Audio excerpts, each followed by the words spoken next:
live at the Lazy T Ranch. I'm Ron Wilson, Poet Laureate. Chris Wilson is doing the video today. Our topic today is barbed wire, or as my friends down south call it, Bob War. Say hello to Bob. Today is June 2, and for the past few weeks we've been putting cattle out to grass.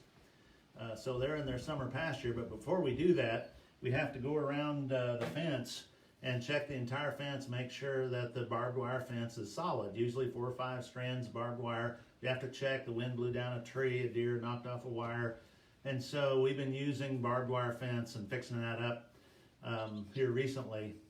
And so this is a very timely topic for me, but when you stop and learn about the history of barbed wire, it's quite fascinating.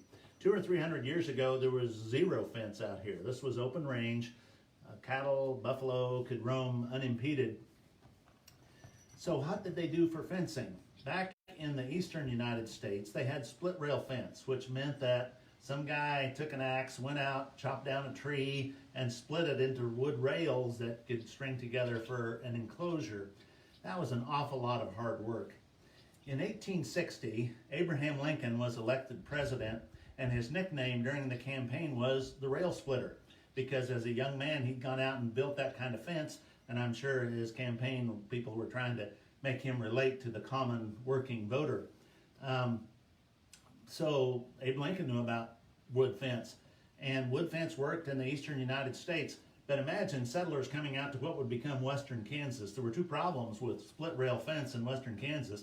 Number 1, they didn't have time and effort to cut down trees and build fence. And number 2, there were no trees. So fencing was really a problem. It all changed. It all changed in 1873. A county fair in DeKalb, Illinois, they had a display of a variation of fence. It was a board fence with spikes. Somebody had put spikes, sharp points, in that board fence to keep the livestock contained. A farmer named Joseph Glidden went to that county fair. He saw that exhibit and he thought to himself, well, what if you didn't have the wood? What if you could get rid of the wood and just put the barbs, the spikes, the points on a long piece of wire? According to legend, he went home, was telling his wife Lucinda about this. She said, hey, I've been trying to put a garden out here. The critters keep getting in the garden. You get on that fence and figure out a way to fence off my garden. And so he did. He started with a piece of wire and tried to put the sharp points on by hand. Then he got a coffee grinder and he rigged it up so that he could turn the crank, and as he did, it would wrap those barbs around that piece of wire, and essentially it was easy to make this barbed wire. And it worked so well that he patented it, and it became a game changer. It changed everything in terms of the settlement of the West. The old-time cowboys hated barbed wire. And some days I'm not so thrilled with it myself. But no, the old-time cowboys hated barbed wire because it impeded, it was the end of open range. It impeded where they could ride, but it really set the stage for the pattern of settlement, land ownership, as we know it today. So it was a boon for the farmer, stockman, and eventually the rancher. My wife, years ago, got me this frame display. It's pretty heavy, but this is a display of different kinds of barbed wire. There were many, many different kinds. So this shows some samples of different kinds of barbed wire, and you probably can't see, but actually each one is labeled on this display with the name of the patent holder. And you can see there's some that are twisted, some are more straight, some are diamond points, some are more like netting. But Ridgely today is very, very simple and patented.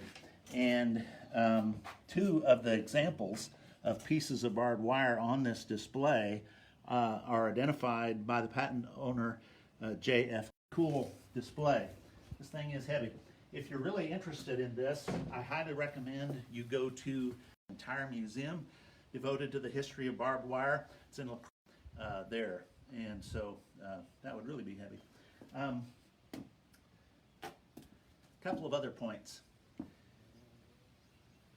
I spent my whole ranching career trying to keep cattle inside a barbed wire fence.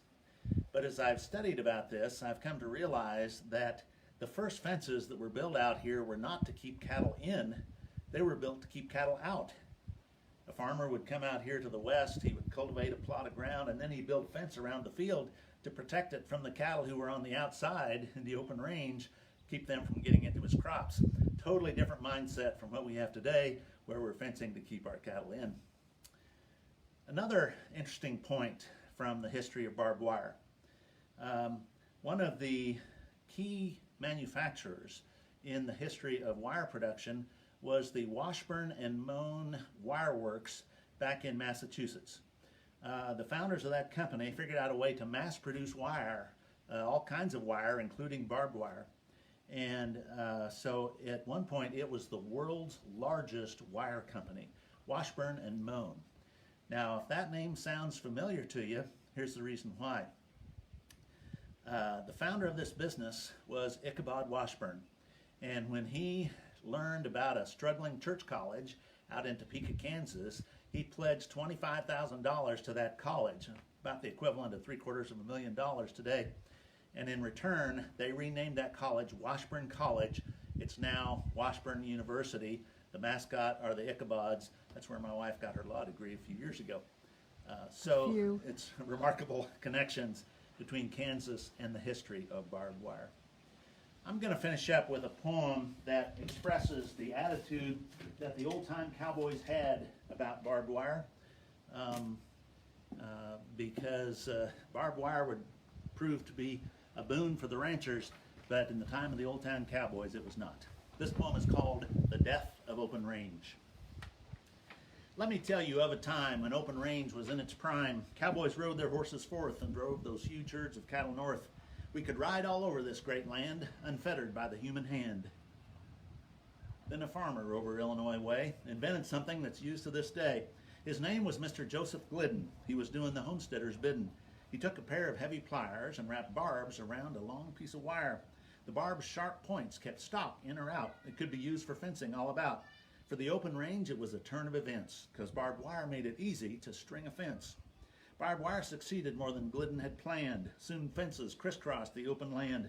The Old West changed with Glidden's invention, and it caused the cowboys apprehension. No more could we ride over free open range, and the cowboys' role would be forever changed. Homesteaders and nesters scarred this land and changed the role of the old cowhand. The cowboys' work continues on, but the days of the open range are gone. That open range would have no more hope. That's why cowboys called barbed wire the devil's rope. Folks, thanks for joining us on Lazy T Live. I probably should go fix fence. On behalf of Chris Wilson, I'm Ron Wilson.